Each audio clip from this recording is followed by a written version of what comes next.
लग्नानंतर होईलच प्रेम या मालिकेच्या पुढील भागामध्ये आपण पाहणार आहोत. सर्वांनी लग्नाचा 1 महिना सेलिब्रेट करण्याचे ठरवलेले असते आणि सर्व तयारी झाल्यानंतर पार्थ सर्वांच्या समोर बोलतो, नंदिनी, तुम्ही या सर्व कार्यक्रमाची तयारी केलेली आहे, त्यामुळे तुम्ही आणि जीवा पहिल्यांदा केक कापा.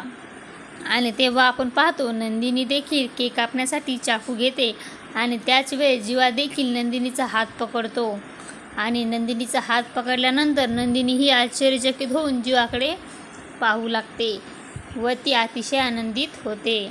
तर इकडं जीवाने नंदिनीचा हात पकडलेला पाहून काव्याला मात्र खूप राग येतो. त्यानंतर आपण पाहतो काव्या व पार्थ देखील केक कापतात आणि काव्याला पार्थला केक भरवायला सांगितले जाते.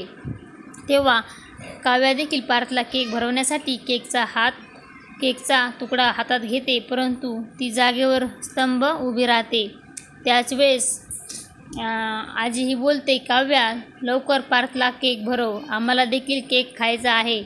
तेव्हा काव्याला अतिशय राग येतो आणि ती जबरदस्तीने आजीच्या तोंडामध्ये केक भरते आणि त्याच वेळेस आपण पाहतो सर्वांनाच खूप मोठा धक्का बसतो व नंदिनी ही काव्यावर रागवते व बोलते, काव्या, हा काय प्रकार आहे?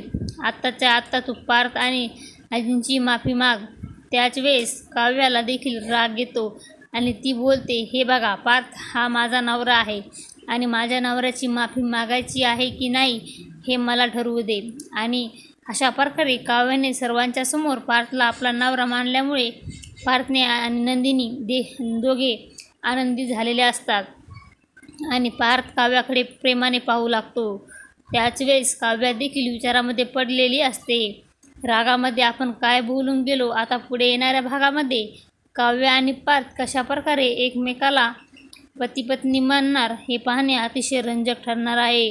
लग्नानंतर होईलच प्रेम या मालिकेचे सर्व अपडेट्स पाहण्यासाठी आपल्या चॅनलला लाईक करा, शेअर करा आणि सबस्क्राईब करायला विसरू नका. धन्यवाद.